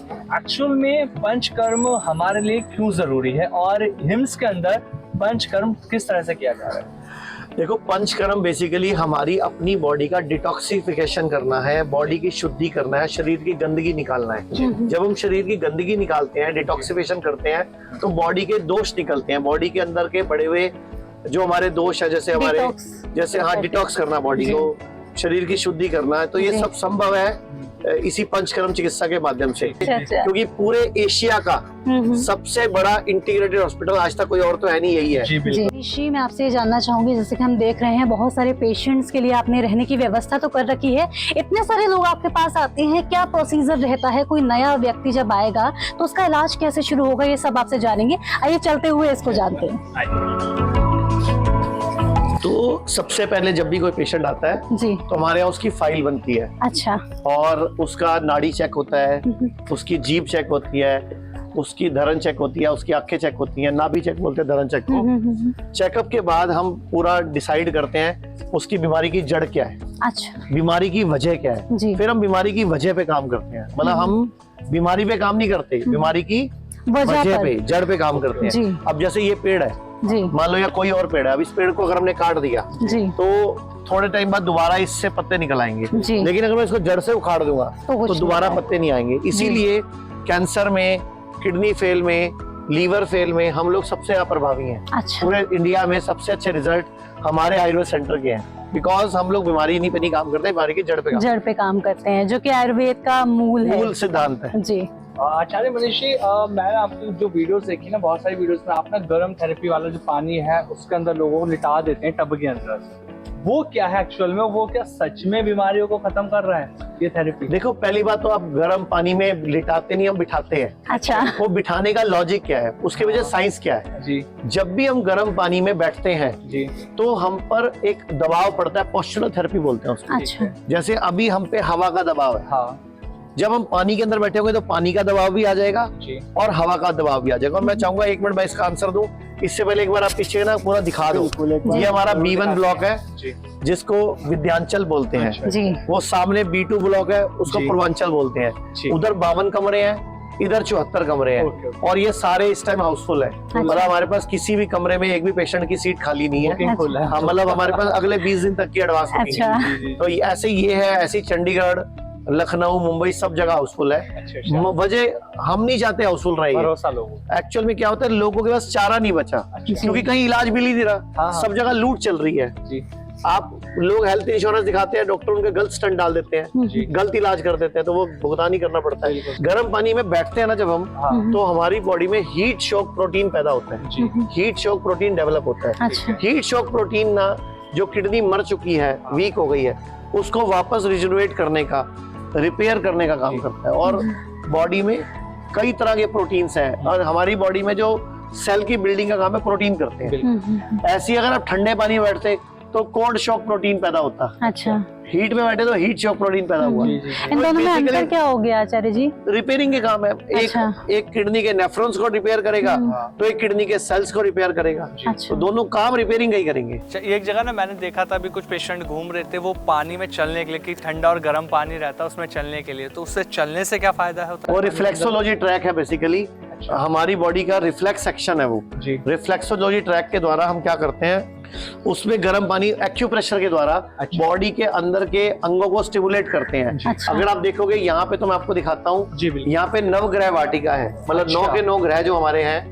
जी। ये देखो लिखा भी हुआ है नवग्रह वाटिका। नवग्रह वाटिका। इसके अंदर सारे पौधे जो लगे हुए जी। हैं वो ग्रहों के हिसाब से लगे हैं, मतलब ज्योतिष के हिसाब से। आचार्य जी, अभी आप नवग्रह का जिक्र कर रहे थे, तो थोड़ा दिखाइए जरा। ये नवग्रह वाटिका है, जैसे ये राहु है, तो दूब घास जो है ये राहु का प्रतीक है। ये जो मंगल के लिए खैर है, रवि के लिए आख है, शनि के लिए शमी है, चंद्र के लिए पलाश का ये पत्ते हैं, शुक्र के लिए गुलर है, बुध मरकरी के लिए कोई और जड़ी बूटी है। तो हर एक ग्रह की अलग अलग जड़ी बूटी है। जो बृहस्पति है, जो सबसे बड़ा ग्रह है हमारा, उसका सबसे जो पौधा है वो पीपल है, जो लगा हुआ है आपके सामने। ये नवग्रह बेसिकली ज्योतिषीय सिद्धांत पे बनाया गया। आप नोटिस करोगे तो ये नवग्रह वाटिका, वो असली कमल के फूल भी उगे हुए हैं यहाँ पे। जी जी। कि जो कमल, मतलब जो कमल रेयर मिलता है, जी, जी। लेकिन वो यहाँ उगा हुआ है। बेसिकली अगर आप पीछे देखोगे सामने, तो यहाँ पूरी फलों की वाटिका है, पूरा का पूरा जड़ी बूटियों का जंगल है। अच्छा। मतलब हमने यहाँ पे एक हर्बल गार्डन भी बनाया है और एक फूलों का गार्डन भी बनाया है, मतलब फलों का। अच्छा। अच्छा। मतलब अगर बच्चे आ रहे हैं माँ बाप के साथ, तो देखिए हाँ। आम कैसे उगता है, जी जी। केले कैसे लगते हाँ, हैं, हाँ। लीची कैसे उगती है, जी जी। अमरूद क्या होते हैं। मतलब बच्चों को नॉलेज ही नहीं आजकल हमारी हाँ। पता ही प्रकृति नहीं की। होता। सब तो हम कुछ लोग ये आता है। इसलिए लगाते हैं कि एक तो आपको ग्रहों के अकॉर्डिंगली पता लगे कि कौन सी ग्रह के अकॉर्डिंगली कौन सी जड़ी बूटी है, लेकिन और कैसे। बेसिकली मकसद एक ही है, दुनिया को नॉलेज देना, तो ज्ञान देना। आयुर्वेद और ज्योतिष को आपने इकट्ठा कैसे कर दिए थे? एकदम अलग है ना आचार्य जी? नहीं नहीं नहीं, ज्योतिष आयुर्वेद का ही पार्ट है। अच्छा। ज्योतिष एक चिकित्सा है, पूरी प्रणाली है, जी जो हमारे हजारों साल पुरानी है। जी। आप मुझे बताओ, आज भी इतने सालों बाद, जी। कि जो जैसे देश में सूर्य ग्रहण चंद्र ग्रहण होता है, जी उधर नासा बताती है सूर्य ग्रहण इस तारीख को होगा, चंद्र ग्रहण इस तारीख को होगा। इधर हमारा पंचांग बता देता है उससे पहले ही। जी। हम लोग तो आज भी अभी पंचांग देखकर अगले कई साल पहले जी। कहाँ पे सूर्य ग्रहण होने वाला है अभी बता सकते हैं, जी। जबकि नासा नहीं बता सकता। हाँ बिल्कुल नासा को भी पंचांग का सहारा लेना पड़ेगा। बिल्कुल। तो ये समझने की बात ये है कि हमारा जो आयुर्वेद है, ये बेसिकली सनातन सभ्यता का हिस्सा था। जी। सनातन को लोगों ने भुला दिया, इसलिए सनातन आज लोग समझ नहीं पा रहे हैं। ये दिखाइए आप यहाँ पे, बिल्कुल। ये कमल के फूल हैं, पीले, लाल, और ये ओरिजिनल पत्ते। ये प्रॉपर प्लानिंग हमने ऐसे करी कि यहाँ पे ये कमल उग पाए। आज आचार्य जी आपसे बात वाला था, हम भी और हमारे व्यूअर्स इस पॉडकास्ट के ना कमल का हकीकत में देखेंगे, क्योंकि अभी तक सुना था कि कमल का भी फूल होता है, और आज वो देखने को भी कमल का पौधा जो है वो लक्ष्मी और विष्णु के सबसे प्रिय होता है। आचार्य जी, मैं आपसे ये हमारे जो पूछने वाली धन्वंतरी थी। भगवान है, जी। जब वो प्रकट हुए थे तो उनके हाथ में कमल था, जी। तो इसलिए कमल लगाया हुआ है। आचार्य जी, मैं आपसे यही पूछने वाली थी कि यहाँ पर देखें तो कमल का पौधा, वहाँ पर देखें तो नंदी जी विराजमान है, यहाँ पर देखें तो राहु केतु और सारे ग्रहों का जो है आपने पेड़ वगैरह लगा रखे हैं। क्या सोचकर ये सब आपने प्लान किया था? ना सनातन पीछे छूट रहा है, ना ज्योतिष रह रहा है, ना आयुर्वेद रह रहा है, और ना आज की मॉडर्न साइंस भी साथ ही है हमारे। बिल्कुल। हमने बेसिकली कोशिश करी है पेशेंट ठीक होना चाहिए। जी। यहाँ पे आपको डायग्नोस्टिक में मिलेगा, यहाँ डायलिसिस यूनिट भी है हमारे पास, यहाँ हमारे पास DTP स्कैन मशीन भी लगी हुई है। बेसिकली मकसद सिर्फ एक है कि कैसे हम दुनिया को ठीक कर पाए, शुगर को, BP को, जोड़ों के दर्द, लीवर खराब, किडनी फेल, मोटापा, कोई भी बड़ी बीमारी, ऑटोइम्यून डिजीज हो, हार्ट की प्रॉब्लम हो, कैंसर हो, सबको हराना है तो आयुर्वेद, ज्योतिष, नेचुरोपैथी और मॉडर्नपैथी और होम्योपैथी, सिद्धा, यूनानी, सबको एक साथ एक ही उद्देश्य से कि पेशेंट ठीक होना चाहिए। अभी भी हमारे पास आज एक भी रूम खाली नहीं है, हमें दुख होता है, पेशेंट को वापस भेजना पड़ता है। तो मैं पॉडकास्ट के सभी दर्शकों को बोलना चाहूंगा, बिना बुकिंग कराए हमारे यहाँ अपने कपड़े उठा के ना लाएं, पहले बुकिंग कराएं। अगर हमारे यहाँ बुकिंग कंफर्म हो तो ही आए, वरना नहीं आए। और एक और बात, सारे तरह के हेल्थ इंश्योरेंस हमारे सारे जो सेंटर्स हैं, हमारे लखनऊ, मेरठ, मुंबई, ये वाला डेराबस्सी, चंडीगढ़ वाला, पूरे इंडिया में 34 सेंटर है और दिल्ली में 15 सेंटर है। तो ये सब जगह, सारे जगह पे ये हेल्थ इंश्योरेंस चलता है। आचार्य जी, कितने टाइम पहले बुकिंग कराएं आपके पास में कि यहाँ पर आने को मौका मिल जाए? अभी जो वेटिंग चल रही है 20 दिन की चल रही है। अच्छा, तो कम से कम 20 दिन का रॉ टाइम एक लेकर चलना होगा। बिल्कुल 20 दिन लगभग मान के चलो, अभी 20 दिन चल रही है। अच्छा आचार्य जी, मैं ना यहाँ पे कुछ मशीनें देख रहा हूँ, ये जिम वाली। आपने तो लोगों के लिए, फिटनेस के लिए भी पूरा बंदोबस्त यहाँ पे किया हुआ है। आप देखोगे हर ब्लॉक में ऐसे जिम है, सामने पूरा स्फूर्ति के नाम से पूरा जिम है इसके अंदर प्रॉपर। सब कुछ का मकसद एक ही है, पेशेंट ठीक होना चाहिए, उसकी मदद होनी चाहिए, उसको सही गाइडेंस मिलनी चाहिए और उसको सही राय दिखाने वाला कोई मिलना चाहिए, ये हमारा मकसद है। आचार्य जी, जब हम जिम की बात कर ही रहे हैं तो प्रोटीन को कैसे भूल सकते हैं? आज के टाइम पे युवा या तो डब्बे वाला प्रोटीन पर स्विच कर रहे हैं, और जो वीगन है, या वीगन नहीं मैं कहूंगी वेजिटेरियन है, वो चाहते हैं कि वो पनीर को कंज्यूम कर सकते हैं। लेकिन आपकी एक वीडियो में मैंने देखा, बोल रहे हैं कि पनीर खून को गंदा करता है, तो हम वेजिटेरियंस क्या करें आचार्य जी? देखो, मैं आपसे एक सवाल पूछता हूँ, हाथी को कैल्शियम कहाँ से मिलता है? हाथी को प्रोटीन कहाँ से मिलता है? जी, कहाँ से? घास वगैरह, पत्तों से। जी। अच्छा, गैंडे को कहाँ से मिलता है? हड्डियां उसकी भी मजबूत है। जी। तो मैडम, ये हमारे दिमाग में कचरा घुसाया गया है कि प्रोटीन के लिए आपको पनीर चाहिए, या लीवर फेल है तो आपको पनीर चाहिए। पनीर दुनिया की सबसे खराब वस्तु है। अच्छा, दूध को विकृत करके नहीं खाना, ये हमारे आयुर्वेद। आप दूध पी लो ना, आप पनीर क्यों खाना चाहते हो? जी। तो जो दूध दे रहा है तो पनीर क्यों ले रहे हो? आप दही खा लो ना, कौन मना कर रहा है? लेकिन वो भी देसी गाय का होना चाहिए। मैंने पिछली बार बोला भी था, गाय हमारी माता है। और अकल बड़ी के भैंस, गई भैंस, पानी में काला अक्षर भैंस बराबर, जिसकी लाठी उसकी भैंस, भैंस के आगे बीन बीन बजाना। बजाना। सारी कहावतें भैंस पे क्यों है? और गाय पे एक ही है कि हमारी माँ है। माता तो है। माँ का दूध, गाय का दूध पियो तो कोई दिक्कत नहीं है, लेकिन भैंस का दूध पीने लायक नहीं है। लेटेस्ट ना ट्रेंडिंग, अभी आपने न्यूज भी सुनी होगी कि एक 30 साल का लड़का जिम कर रहा था और अचानक उसे हार्ट अटैक आता है और उसकी मौत हो जाती है। एक्चुअल में इसकी क्या वजह है कि बहुत सारे केसेस हम देखते हैं कि यूथ जिम करते हैं, एक्सरसाइज कर रहे हैं और अचानक उन्हें अटैक आ जाता है, वो मर जाते हैं। कारण क्या है, ये क्यों आ रहा है ऐसा? देखो, इसके पीछे एक ही कारण है, खाना खाना खाना। अच्छा। अभी आपने सुना होगा, थोड़े दिन पहले एक न्यूज आई थी कि सूरत के अंदर, गुजरात के अंदर डांडिया करते करते 10 लोगों को हार्ट अटैक आ गया। क्यों आया 10 लोगों को हार्ट अटैक डांडिया करते करते? बिकॉज वहीं खा रहे हैं, वहीं डंडे हिला रहे हैं, फिर खा रहे हैं, फिर डंडे हिला रहे हैं। अब बॉडी खाना जम करे कि दिल में खून सप्लाई करे? एक टाइम पे एक ही काम करेगी ना। पुराने आप एक याद करो, जब हम लंबे सफर पे जाते थे, हम ड्राइवर को खाना खाने के बाद सैर, मतलब खाना खाने और गाड़ी चलाने से रोकते थे। क्यों? कि नींद ना आ जाए। क्योंकि जब हमें खाना खाया तो बॉडी को 2.5 लीटर खून यहाँ पे चाहिए हजम करने के लिए। लेकिन जब हम नहीं खाना खा के, अगर हम नहीं खून यहाँ पहुंचाएंगे तो खाना हजम कैसे होगा? बिल्कुल। अब बॉडी खून यहाँ मांग रही है, आप कह रहे हो दिल में यहाँ डंडे हिलाने हैं मुझे, तो हार्ट अटैक ही पड़ेगा ना। तो एक ही काम है, एक टाइम पर एक काम करने के लिए हमारी बॉडी बनी है। एक टाइम पे 2-2 4-4 काम बॉडी नहीं कर पाती है। खाने को पीना है, पानी को चबाना है। मतलब जूस भी पीना तो एक एक घूट करके, एक घूट पियो उसको 32 बार चबाओ, दूसरा घूट पियो 32 बार चबाओ। आपको पूरा गिलास नहीं पीना, क्योंकि एक गिलास मोस्टली, हाँ, पानी को चबाना है, खाने को पीना है, खाने को पानी बनाओ। अच्छा। अगर आपको सच में ठीक रहना तो यही तरीका है जी। बिना प्रोटीन जैसे बात आपने छेड़ी कि पनीर, और आप सब चीजों से मना करते हैं। एक्चुअल में जब हम देखते हैं कोई जब जिम करता है तो उसको ये सजेशन दिया जाता है कि आपका बॉडी वेट जितना है उससे डबल आपको प्रोटीन इंटेक करना है अगर आपको मसल्स ग्रो करने। तो एक्चुअल में हमें एक दिन में कितना प्रोटीन इंटेक करना चाहिए आयुर्वेद के हिसाब से? आयुर्वेद प्रोटीन कार्बोहाइड्रेट की तरीके से देखता ही नहीं है। अच्छा। मैं आपसे एक सवाल पूछता हूँ, दुनिया के किसी जानवर का नाम बताओ जो खाना पका के खाता हो। तो फिर हम क्यों खा रहे हैं? हमें भी वापस धरती का पकाया हुआ भोजन खाना है, इंसान का पकाया हुआ भोजन नहीं खाना। अगर हमें सुधरना है तो यही तरीका है और कोई तरीका नहीं। आचार्य जी इसलिए भी कहते हैं कि जो ऐसे रॉ फूड होता है, कच्चा खाना होता है, उसमें प्राण ऊर्जा ज्यादा होती है। तो इसीलिए देखो, जिसको आप कच्चा बोल रहे हो, बेसिकली आप उसको कच्चा कह रहे हो। बेसिकली धरती ने उसको पका के किया है, धरती का पकाया हुआ है वो, तो कच्चा नहीं है, वो पका हुआ ही है, लेकिन धरती का पका हुआ है। अब आप बताओ, धरती ज्यादा अच्छा पका सकती है कि हमारे घर में कोई स्विगी जोमेटो वाला कुक ज्यादा बढ़िया पका सकता है? बिल्कुल घर। तो हमें धरती का पका हुआ भोजन खाना चाहिए। आचार्य जब आगे बढ़ते हैं, बहुत सारी चर्चा इस पॉडकास्ट में आज हुई आयुर्वेद को लेकर, बहुत सारे गंभीर रोगों को लेकर आज हमने बात करी है। आचार्य जी, मेरा अगला सवाल जो आपसे है वो किडनी पेशेंट्स को लेकर है।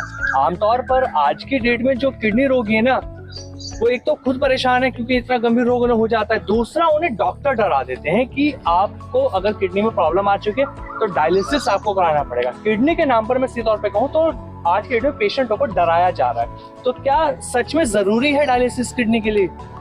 देखो, डायलिसिस सिर्फ तब कराना चाहिए जब कोई सिम्टम आए। अच्छा। पैरों में सूजन आए, चेहरे पे सूजन आए, हाथों में सूजन आए, खारिश जैसी फीलिंग हो, अच्छा। उल्टी आने की फीलिंग हो, खाना खाने के बाद उल्टी जैसा लगे, या कुछ भी थोड़ा चलने में सांस फूले, जी। और आयुर्वेदिक उपाय करके ये स्वेलिंग और ये सिम्टम नहीं जाए, तब लास्ट तरीका डायलिसिस है, वो भी टेम्परेरी, परमानेंट नहीं। मतलब सबको बोलूंगा सीधा फिस्टुला बनवा के पहले सेंट्रल लाइन से डलवाओ, ताकि वो निकालना आसान होता है। तो सबसे पहले तो जब भी कोई किडनी की पेशेंट बन जाए जिसका क्रिएटिनिन बढ़ गया, यूरिया बढ़ गया, सबसे पहले DTPA स्कैन करवाए कि कितने % किडनी काम कर रही है। अच्छा। उसमें पता लगता है लेफ्ट किडनी कितना कर रही है, राइट कितना कर रही है। लगभग 4 से 5 हजार रुपए का टेस्ट होता है ये, DTPA स्कैन रेडियोलॉजिस्ट करते हैं। अच्छा। उसके बाद पता लगता है किडनी के नेफ्रॉन्स कितने जिंदा हैं, और किडनी कितने % काम कर रही है, और किडनी 1 मिनट में कितने ml खून साफ कर रही है, और लेफ्ट कितना कर रही है, राइट कितना कर रही है। तो इसको DTPA स्कैन बोलते हैं। तो वो कराओ एक तो आप। उसके बाद आप क्या करो, आयुर्वेद के डॉक्टर को पकड़ लो। अच्छा। आयुर्वेद में आ जाओ। पहले आयुर्वेद की दवाई खाओ। कासनी है, मकोए है, पुनर्नवा है, कई जड़ी बूटियां हैं जिसके काढ़े देते हैं, हम दवाई देते हैं। उसके बाद अगर क्रिएटिनिन कम हो जाए तो ठीक, फिर एलोपैथी की जरूरत ही नहीं है। जब आयुर्वेद से भी ठीक ना हो तब डायलिसिस कराओ, अदरवाइज डायलिसिस डॉक्टर की बातों में आगे एकदम नहीं कराना। हिम्स में आना है और डायलिसिस से पूछा से छुटकारा पाना है। जी जी सीधे तौर पे। जी आचार्य जी, जैसे कि हमने ये जो मेन डिसीज है, किडनी के प्रॉब्लम है, इसके बारे में हमने बात कर ली। एक और बहुत ज़्यादा परेशान करने वाली चीज़ आ जाती है डायबिटीज़। अब डायबिटीज़ जब किसी को होती है तो डॉक्टर सीधा ये बोल देता है कि कुछ नहीं हो सकता, आपको ये दवाई है, जिंदगी भर खानी है। बीपी की दवाई, शुगर की दवाई, थायराइड की दवाई, सब जिंदगी भर खानी है। जी। उनसे पूछो कि तुम मतलब पेशेंट को ठीक कर दो ना, जिंदगी भर दवाई क्यों खिला रहे हो, लेकिन वो नहीं करेंगे ऐसा, क्योंकि उनका काम है, उनको ट्रेनिंग ऐसी मिली, एजुकेशन मिली है। तो जिसको भी शुगर हो जाए तो हमारा DIP डाइट चेक कर ले, DIP डाइट गूगल से ढूंढ ले। अच्छा। DIP डाइट यूज करके शुगर रिवर्स हो जाती है। अच्छा। शुगर ठीक हो जाती है। अच्छा। BP भी ठीक हो जाता है। जिसको सीवियर से सीवियर प्रॉब्लम हो, सालों साल पुरानी डायबिटीज भी ठीक हो जाती है। DIP डाइट 90% बीमारियों का इलाज है। अच्छा। गूगल पे चेक करो DIP डाइट, हमारी वेबसाइट पे चेक करो DIP डाइट, इलाज मिल जाएगा। अच्छा, बहुत साधारण सा सिंपल सा उपाय है, कुछ नहीं करना है। DIP डाइट है क्या वो भी बता देता हूँ। चलो आपको मैं आपके पॉडकास्ट पे DIP डाइट बता देता हूँ। सुबह उठते ही सबसे पहले उकड़ू बैठ के, मतलब दोनों इंडियन टॉयलेट स्टाइल में बैठ के 5 कड़ी पत्ते और हल्दी चबानी है, और गरम गरम पानी या हर्बल टी पीनी है जी। उसके बाद नाश्ते में वजन गुणा 10 ग्राम पहले फ्रूट्स खाने हैं। अच्छा। उसके बाद आपने प्लेट 2 जो भी खाना है, रोटी चावल खिचड़ी दलिया खाना है। लंच में पहले वजन गुणा 5 ग्राम सैलेड, नाश्ते में वजन गुणा 10 ग्राम फ्रूट, लंच और डिनर में वजन गुणा 5 ग्राम सैलेड खानी है। पहले खीरा टमाटर प्याज मूली गाजर, फिर जो भी रोटी चावल खाना है खाओ, और थोड़े दिन के लिए सूरज डूबने के बाद खाना छोड़ देना है। अच्छा। इतने से ही आप देखोगे आपकी डायबिटीज की गोली छूटने लग जाएगी, रिवर्स हो जाएगी, बंद हो जाएगी। आचार्य जी, आपने ये बोला प्लेट 1 प्लेट 2, अभी नाश्ते में प्लेट 1 फ्रूट्स है। अच्छा। लंच और डिनर में प्लेट 1 सैलेड है, नेचुरल चीज प्लेट 1 है, मतलब जो नेचर है प्राकृतिक है वो प्लेट 1 है। और जो आपने आग लगा दी, तड़के लगा दिए, कुकर में तल दिया, कढ़ाई में तल दिया, वो प्लेट 2 है। अच्छा। तो प्लेट 2 कम खानी है, प्लेट 1 ज्यादा खानी है और पहले खानी है। अच्छा। हमने क्या कहा, DIP डाइट का मतलब है कि जो डिसिप्लिनरी डाइट है, जो मेरी बॉडी के लिए बेनिफिशियल डाइट है पहले खा लो, अच्छा जो मेरी बॉडी के लिए बुरी डाइट है वो बाद में खा लो। अच्छा। तो बॉडी में जो एंजाइम्स है, खाना हजम करने के रस है, वो प्लेट 1 के हिसाब से आएंगे, तो प्लेट 2 को भी साथ में हजम कर देंगे। मतलब अच्छे के लिए आएंगे, बुरा अपने आप ही चला जाएगा। अच्छा मैं आपसे एक सवाल पूछता हूँ, कोई भी एक सब्जी का नाम बताओ। भिंडी। अगर भिंडी बाजार से लाओगे और जमीन में बो दोगे, उग जाएगी? उग जाएगी। अब आप उसको कढ़ाई में तल दो, अब उगा के दिखाओ मुझे। अब आपने उसको डेड फूड बना दिया। अब डेड फूड गुड फूड कैसे हो गया? तो प्रॉब्लम यहाँ है। और प्रॉब्लम मतलब हमारा जो खान पान है, दिनचर्या है, उसको हमें सुधारना पड़ेगा। आयुर्वेद के अकॉर्डिंग अगर हम चलते हैं तो जी, ये आयुर्वेद, नेचुरोपैथी और आहार यही है जो पूरी दुनिया को बचा सकता है, संभाल सकता है। और इसके अलावा कोई मॉडर्न पैथी में तो ताकत नहीं है। जितनी आबादी बढ़ती जा रही है, इतनी बीमारियों का बोझ संभाल सकती है। एलोपैथी का मतलब क्या है मैडम? एलोपैथी शब्द का मतलब क्या है? एलोपैथी का मतलब सर जो बेसिकली मेडिकल बेस्ड चीजें हैं। गूगल पर एलोपैथी का शब्द का मतलब निकालो, उसका मतलब है इलाज के अलावा सब कुछ। इलाज के अलावा सब कुछ मतलब इलाज नहीं करती, बाकी सब कुछ करती है। अच्छा। और लोगों अब ये मेरा मतलब नहीं है, ये मैंने नहीं बनाया मतलब। अच्छा। इलाज के अलावा सब कुछ। और आयुर्वेद का मतलब आयुर्वेद का मतलब है आयुर्जमा वेद। अच्छा। पूरी संपूर्ण आयु को जानने का विज्ञान। जी, आयुर्वेद का मतलब ये है। तो आप खुद सोचो कहाँ जाना है। तो एलोपैथी को एक तरह से हमें छोड़ना पड़ेगा, आयुर्वेद को अपनाना पड़ेगा। ये तो मैं तो कहता हूँ एलोपैथी आयुर्वेद को मिलकर काम करना चाहिए। इंटीग्रेशन का टाइम आ गया अब। बहुत से लोग हैं ना एलोपैथी पे ही डिपेंड है, तो सर वो नुकसान भी भुगत रहे हैं। वो उनको एक गोली खा के साइड इफेक्ट, दूसरी गोली का साइड इफेक्ट, फिर तीसरी गोली का साइड इफेक्ट, साइड इफेक्ट ही साइड इफेक्ट। वो आयुर्वेद और एलोपैथी को एक साथ चला सकते हैं। हाँ, आयुर्वेद, एलोपैथी, होम्योपैथी, नेचुरोपैथी, यूनानी, सिद्धा सबको इकट्ठा होना पड़ेगा। अच्छा। तभी देश बचेगा। इसका किसी का कोई साइड इफेक्ट नहीं होता। नहीं। अब मैं अगर बात करूं ब्यूटी के बारे में, खूबसूरती के बारे में, तो खूबसूरती आप सीधा बोलो मेरे बारे में। सर एक्चुअली क्या है, लोगों को सबसे ज्यादा अगर ब्यूटी स्टैंडर्ड्स की बात आती है तो एक चीज परेशान अब करने लगी है, सफेद दाग। और जो ये भी कहा जाता है कि अगर किसी ने फिश खा लिया और उसके ऊपर से दूध पी लिया तो उसकी वजह से भी ये हो जाते हैं। ये फैक्ट है या मिथ है, ये बता दीजिए और इसके बारे में थोड़ा सा बता दीजिए। ये बिल्कुल सच है। कभी भी फिश के साथ दूध नहीं लेना चाहिए। कभी भी फिश के साथ, दूध के साथ नमक नहीं लेना चाहिए। नमक जो कच्चा है, दूध की किसी भी चीज के साथ नहीं लेना चाहिए। जो सफेद नमक है, ना दही पे, ना रायते पे, ना सैलेड पे, ना फ्रूट पे, ना कहीं और जगह पे। पिछली बार बोला था लोगों के जख्मों पे भी लोग नमक डाल देते हैं। तो नमक के बिना आगे चलते नहीं। अगर नमक नहीं डालना हर जगह पे, सफेद नमक नहीं डालना।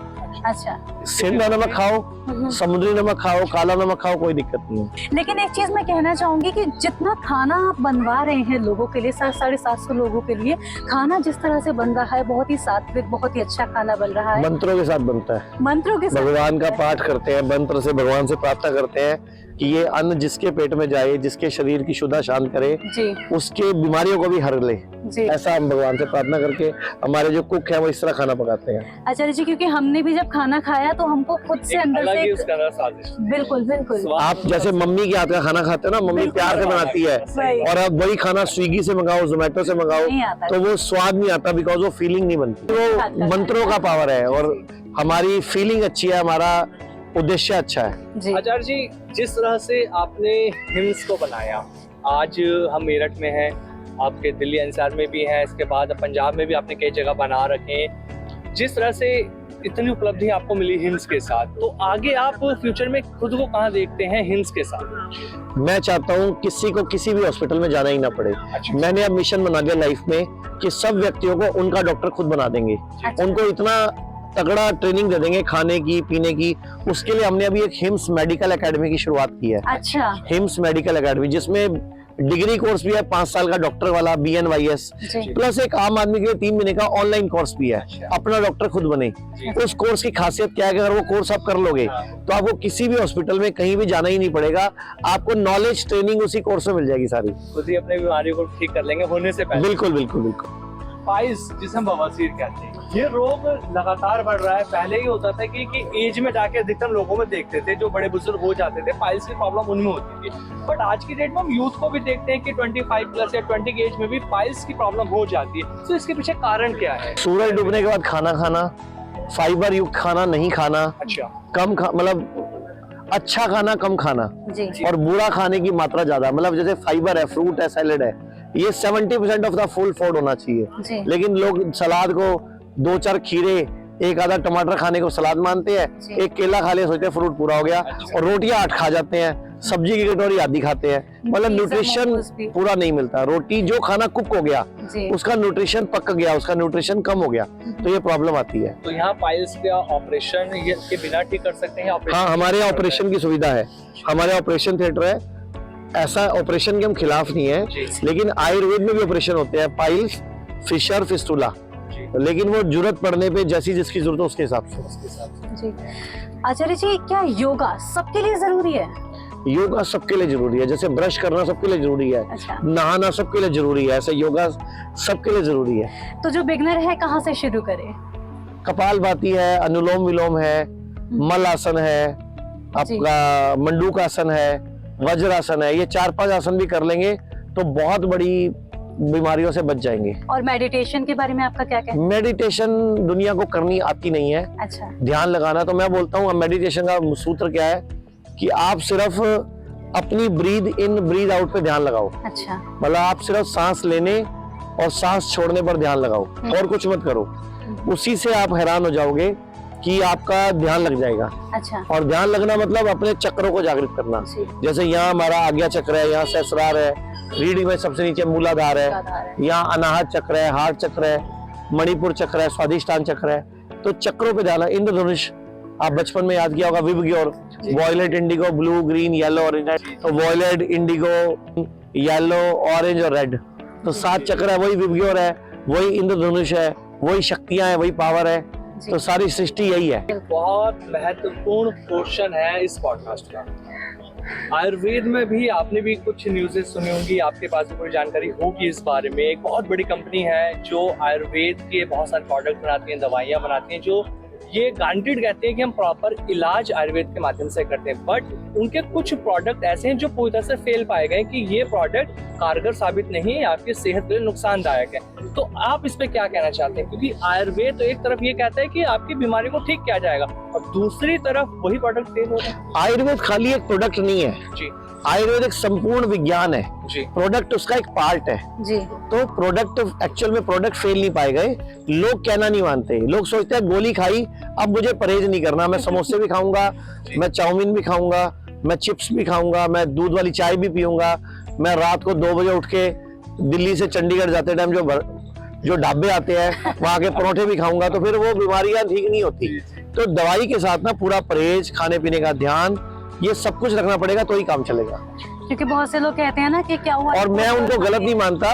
जी। इसमें जो आपने बहुत बड़ी कंपनी जो बाबा रामदेव जिनका आपने नाम लिया, मैं उनको गलत नहीं मानूंगा। एक देश का एक कानून है 1954 मैजिक रेमेडी एक्ट, वो कानून गलत है, वो कानून खराब है। बाबा ने कोई गलती नहीं करी, वो कानून ही गलत बना हुआ है। वो अंग्रेजों ने बनाया था अपने लिए। क्या था उसमें पूरा?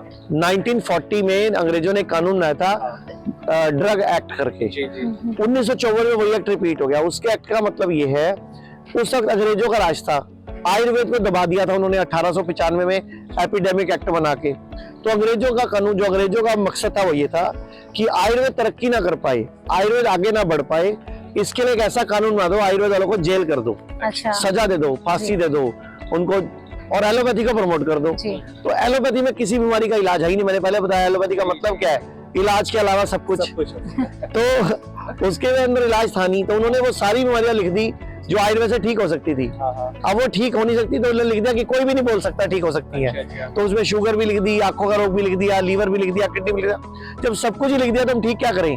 तो हम ठीक करें बोल नहीं सकते, मतलब विज्ञापन नहीं दे सकते। हाँ हाँ ये है कानून। अब तो देखिए पूरी तरह से विज्ञापन भी हो रहा है, सब कुछ हो रहा है, आयुर्वेद को प्रमोट किया जा रहा है अच्छे से। नहीं, विज्ञापन में ये नहीं बोल सकते ना ये बीमारी ठीक होगी।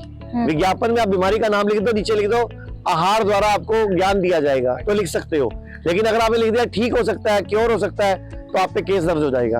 तो कैंसर जैसी बड़ी बीमारी का भी इलाज तो प्रॉपर हो ही रहा है। सर आयुर्वेद में सब संभव है, लेकिन बोल नहीं सकते आप, विज्ञापन नहीं दे सकते। लेकिन सर बोल नहीं सकते, बट लोगों की जो मानसिकता वो तो यही है ना कि हम किस लिए आ रहे हैं, हम ये जानकारी में मिल रही है, हम तभी तो आपके पास आ रहे हैं कि हमारा इलाज एक्चुअल में विज्ञापन एलोपैथी वाले भी नहीं दे सकते, लेकिन आयुर्वेद वाले उनकी कंप्लेंट नहीं करते थे, हाँ। इसलिए गाड़ी चल रही थी। आयुर्वेद एलोपैथी वाले आयुर्वेद की कंप्लेंट कर देते, इसलिए वो बाबा रामदेव जी चपेट में आ गए। सर इसके साथ मेरा एक प्रश्न आपसे और है, क्योंकि हम बीमारियों पे बात कर रहे हैं, बहुत सारी बीमारियां कहा जाता है साइकोसोमेटिक हैं, क्योंकि हम अपने मन से जो सोचते हैं वो चीज़ हमारे अंदर बनती जाती है। तो क्या बीमारियों को ठीक करने में हिम्स के एनवायरनमेंट का भी हाथ है? आप मुझे ये बताओ, आपको आज सुबह से आप आए हुए हो, जी मुझे ये बताओ आपको कितना स्ट्रेस आया है यहाँ पे आके? बिल्कुल। कितनी बार आपका फोन देखने का मन करा? बिल्कुल। यहाँ का माहौल ही ऐसा है, यहाँ की हवाएं ऐसी है, गंगा के किनारे है, गंगा की जो फ्यूम्स उठती हैं सुबह सुबह, जी वो जब मेरी बॉडी में जाएंगी तो एनर्जाइज करेंगी। फिर पौधे लगे हुए हैं जो यहाँ पे, वो सब भी एनर्जाइज कर रहे हैं मुझे, ऑक्सीजन क्वालिटी बढ़िया है, तो ब्रेन शांत हो रहा है, रिलैक्स हो रहा है, बंदा ठीक हो रहा है। एल्कलाइन वाटर आप जो बनाते हैं, हमने सबने देखा है और हम बहुत से लोग बनाते भी हैं घर पर। एक होता है बॉटल्ड एल्कलाइन वाटर, जो कि अगर हम बात करें सेलिब्रिटीज में विराट कोहली पीते हैं, बहुत सारे वो लोग कुछ पीते हैं। मशीन्स आती है उसका एल्कलाइन वाटर, जी, वो तो black एल्कलाइन वाटर नहीं है, होता वो अच्छा वाटर नहीं है।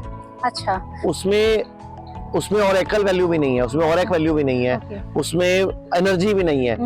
जो एल्कलाइन वाटर है वो मटके के पानी को कांच के जग में ट्रांसफर करके 2 पीस खीरा, एक आधा पीस नींबू, एक आधा कोई पुदीने के पत्ते या धनिया के पत्ते, ऐसे 4-5 चीजें डाल के एल्कलाइन वाटर की विधि YouTube पे गूगल पे पड़ी है, मैंने बना रखी है। जी जी जी। तो जो बॉटल्ड वाटर या ब्लैक वाटर आता है वो उस सीरीज में ना ना ना, वो तो बिल्कुल बेकार है उसके सामने। ठीक। मतलब आप ये कह रहे हो कि मैं एक सेब की और एक टेनिस की बॉल की कंपैरिजन करूं कि मेरी हेल्थ के लिए क्या अच्छा है? जी तो खाने के लिए सेब अच्छा है, खेलने के लिए टेनिस की बॉल अच्छी है, जी बिल्कुल वो खा नहीं सकता मैं। जी। आचार्य मनीष जी, अभी हमारे साथ पेशेंट भी है। देखिए पूरे दिन हो गया हिम्स में आपके साथ घूमते हुए, बड़ी बड़ी बीमारियों के बारे में आपने हमसे बताया। ये पेशेंट भी हैं, मैं इनसे थोड़ा बात करना चाहूंगा, यहाँ पर क्यों आए हैं ये आप इन्हीं से पूछिए इनको क्या हुआ था, जी ये कहाँ गए थे, फिर क्या हुआ, सारा ये बताएंगे। जी। आपका नाम बताइए। बताएं सबसे पहले। मेरा नाम रविकांत गुप्ता है, जी सहारनपुर निवासी हूँ। और मेरे सबसे पहले ना कमर से एक पैर में दर्द निकला, अच्छा तो ये दिखाने के लिए हम पहले ज्योति ग्रांट गए, उन्होंने MRI किया। ठीक है। MRI में उन्होंने कहा है कि रीढ़ की हड्डी में गांठ है, तो फिर उसने कहा कि वहाँ पे ये एक बार आप गया जी। कैंसर टेस्ट करा। ठीक है। तो भाई मुझे लेकर राजीव गांधी में चला गया, अच्छा दिल्ली गए आप? दिल्ली। हाँ तो राजीव गांधी में जाने के बाद उन्होंने पहले कीमो लगाया, ठीक है। उस कीमो से फर्क नहीं पड़ा। हाँ जी। उससे क्या हुआ कि मेरे दोनों पैरों का मूवमेंट हो गया। अच्छा तो उन्होंने फिर हमें कहा कि भाई इसका तुरंत ऑपरेशन करना पड़ेगा। 28 जून को 28 जून को 2023 को 28 जून में ऑपरेशन हुआ। मतलब जून 2023 में आपको ऑपरेशन करना पड़ेगा। अच्छा, अगर ऑपरेशन नहीं कराते बोलते आपको पैरालिसिस हो जाएगा। जी, होने के बाद मेरे दोनों पैरों का मूवमेंट भाग गया। उल्टा उन्होंने कहा था कि नहीं कराओगे तो हो जाएगा, और उल्टा आप फंस गए, तो आपने उन पे केस क्यों नहीं किया?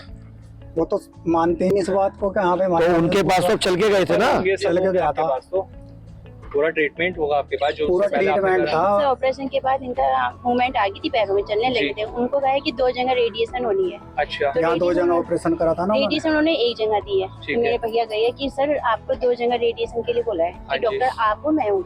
जी तो उन्होंने रेडिएशन जैसे देने से एक जगह दी है, और ठीक दूसरी है। दिन बीमारी लौट के आ गई 15 उसमें 1 हफ्ते के अंदर, अच्छा। और दोनों नीचे का पैरों का मूवमेंट movement खत्म हो गया, बिल्कुल मूवमेंट नहीं बिल्कुल हुआ। खत्म हो गया। तो आप फिर हिम्स उन्होंने- आए हैं? हाँ। जी उसके बाद फिर क्या हुआ आपके साथ? एक मिनट पहले वो कंप्लीट कर ले। हमें- उसके बाद फिर क्या चला आपका? 6 महीने साल से क्या चल रहा है? 8 महीने से कीमोथेरेपी 2 लाख की दी है सर, एक कीमो रेडिएशन। 2 लाख की। तो अब आप यहाँ किस उम्मीद से आए हो? यहाँ के बारे में कैसे पता चला आपको? यहाँ आपकी हमने बड़ी वीडियो देखी, मेरठ में रहे, क्योंकि यहाँ पे आपकी 3 दिन की यहाँ पे सेमिनार आपका भी है। सेमिनार भी है, आपसे मुलाकात भी हो जाएगी हमारी। तो फिर हम वहाँ से जो है यहाँ पे आ गए। तो अभी आज आपको दूसरा दिन है। ये आज हमें तो दूसरा आज दिन है। दूसरा दिन में जो भी आपके साथ हमने किया है, जो कोई थेरेपी दी है ये कल या जो भी वो- ट्रीटमेंट दिया है, उससे आपको कोई 19 21 फर्क लग रहा है? इस पैर में मेरे मूवमेंट है हल्का। अच्छा, मतलब जो पहले नहीं पैर था, बिल्कुल नहीं चल रहा था। अभी 2 ही दिन में आपको जादू नजर आने लग गया। तो आपको भरोसा हुआ आयुर्वेद, जिसको दुनिया बोलती है स्लो है, मुझे बड़ा भरोसा काम नहीं है। करता, नहीं बोलता। वो आपके सामने रिजल्ट है कि 2 ही दिन में आयुर्वेद ने इनको हल्की सी मूवमेंट दे दी है, जो कि एक उम्मीद की किरण है। लेकिन मैंने आपको बोला 30 दिन लगे, 40 दिन लगे, जी, जी। पूरा विश्वास रख के परहेज करना पड़ेगा, विश्वास रखा। खाने पीने का ध्यान रखना पड़ेगा। भगवान से हम पूरी प्रार्थना करेंगे कि आप वापस अपने पैरों पे स्वयं खड़े हो जाए। तो अभी आप अपने पैरों पे खड़े नहीं हो पाते अभी वो हो, खड़ा नहीं हो पाता व्हील चेयर से भी, वॉकर से भी? ना। ओके, तो ठीक है, हम पूरा अपनी तरफ से पूरा जोर लगाएंगे। कुछ आपको पूछना है? बिल्कुल अंशिका।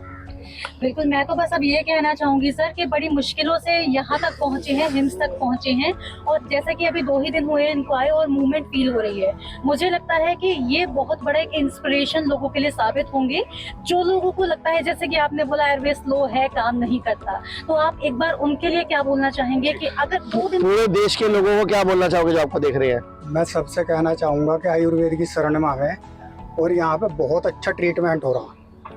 सबसे बढ़िया कीमो जो हो रही थेरेपी हो रही बहुत अच्छी हो रही, हर मेरे पे स्टाफ बड़ा बहुत सहयोग अच्छा है। करता और है, एम्स बहुत में बहुत अच्छा ट्रीटमेंट चल रहा है। मैं कहता हूँ इंडिया में इस तरह का कोई ट्रीटमेंट इससे बढ़िया कहीं नहीं है, इससे बढ़िया कहीं नहीं है। सही बात। और जो लोग बात कीमो के रेडिएशन के चक्कर में फंसे हुए हैं, वो सब उनसे निकल के आयुर्वेद के उसमें आके कीमोथेरेपी ने ना मेरे शरीर को बिल्कुल खत्म कर दिया, जीरो मैं कर दिया है। बड़ा तंदुरुस्त था। शरीर को खत्म करना और बिल्कुल सर बिल्कुल हर मेडिसिन फूड में पे वेजिटेबल बिल्कुल बेकार है। बिल्कुल, मतलब जो आज लोग अल्कोहल होते हैं ये उससे बिल्कुल बंद है। हमारी फैमिली में कोई नहीं पीता अल्कोहल। उसके क्रिकेट के खिलाड़ी है, पार्षद रही है 10 साल ये आप बीजेपी चिंता मत करो, आपको ये हफ्ते 10 दिन में पहले से और बेटर दिखेंगे। सर हम और 30-40 दिन में हम काफी हद तक उम्मीद है कि भगवान ने चाहा तो अगर इनकी नसें जुड़ी हुई और कोई गलत ऑपरेशन नहीं हुआ तो मुझे उम्मीद है कि ये वापस अपने पैरों पे खड़े हो सर जाएंगे।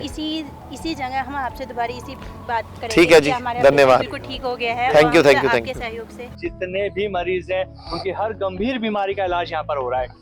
जो भी व्यूअर्स हमारे इस पॉडकास्ट को देख रहे हैं वो समझ चुके हैं कि आखिर उनको जो भी गंभीर बीमारी है उसका समाधान उनको हिम्स में मिलेगा, आचार्य मनीष जी के सानिध्य में आकर। आचार्य जी, मेरा एक सवाल और है आपसे। जिस तरह से अभी लोगों से बात करें, सच में हमें बहुत खुशी हुई कि वो इतनी गंभीर बीमारी से ग्रसित हैं लेकिन उनको आराम मिल रहा है। आपको कितनी खुशी मिलती है, सच बताइए। मैं काम इसीलिए करता हूँ। मेरा काम करने का उद्देश्य एक ही है कि लोग ठीक हो रहे हैं, लोगों की मदद हो रही है। पूरे मतलब जब बचपन में पैदा हुए थे गुरु नानक देव जी को देखते थे तो गुरु नानक देव जी ने पूरा धर्म खड़ा कर दिया लोगों की भलाई से, पूरा मदद कर करके।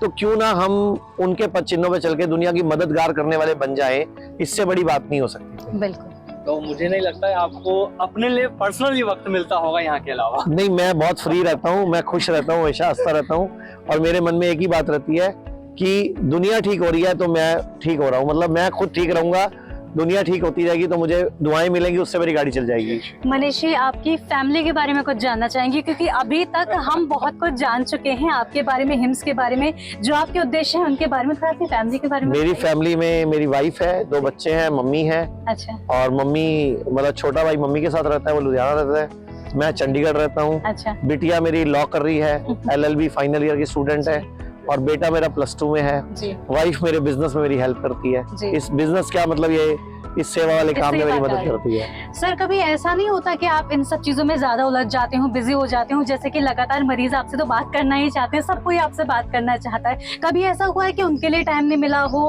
और फिर झगड़ा हुआ हो कि आप हमारे लिए टाइम नहीं देते? नहीं, वो हमेशा चलता है। अच्छा। मेरी वाइफ को एक ही शिकायत रहती है हमेशा जी। कि मैं उसको टाइम नहीं देता और मैं दुनिया के लिए टाइम देता हूँ। तो मैं उसको ये बोलता हूँ कि तू ये मान लेना मेरी 2 शादियां हुई हैं। अच्छा। एक शादी मेरी काम से हुई है, एक शादी मेरी तेरे से हुई है। तो यही समझा रखा है मन को। अच्छा। बिल्कुल, बहुत शानदार आचार्य जी ये पॉडकास्ट चला अभी तक और बहुत मजा आया आपके साथ आज बात करके। मुझे भी अच्छा लगा आप लोगों से मिलकर, यंग एनर्जी, दोनों का ड्रेस का कॉम्बिनेशन, दोनों को धन्यवाद। धन्यवाद आपका इस पॉडकास्ट में जुड़ने के लिए। तो एक खास पॉडकास्ट आप सभी के लिए आज हम लेकर आए। एक यूनिक ये पॉडकास्ट इसलिए था क्योंकि आज हम हिम्स में आए। हिम्स एक ऐसा अस्पताल जहां पर हर बीमारी का इलाज आपको मिल रहा है आयुर्वेद के माध्यम से। आचार्य मनीष जी लगातार इस पॉडकास्ट में आज हैं, उन्होंने हमें बताया कैसे आप अपनी गंभीर बीमारियों से बच सकते हैं। जी बिल्कुल आमिर जी, मैं इसके साथ ये भी कहना चाहूंगी कि जो इंस्पिरेशन हमें उनसे सच मिली में। है आयुर्वेद के प्रति, मैं चाहती हूँ कि ये इस पॉडकास्ट के माध्यम से जन जन तक पहुँचे और लोग आयुर्वेद की तरफ आगे आए, बिल्कुल। क्योंकि एलोपैथी में कहीं ना कहीं हम सबको पता है नुकसान तो जरूर है, लेकिन आपको आयुर्वेद में अब नुकसान नहीं मिलेगा क्योंकि इस पॉडकास्ट में सब कुछ आपको हमने बता दिया। तो अगला पॉडकास्ट फिर लेकर आएंगे आप सभी के लिए एक नए मेहमान के साथ। तब तक के लिए नमस्कार।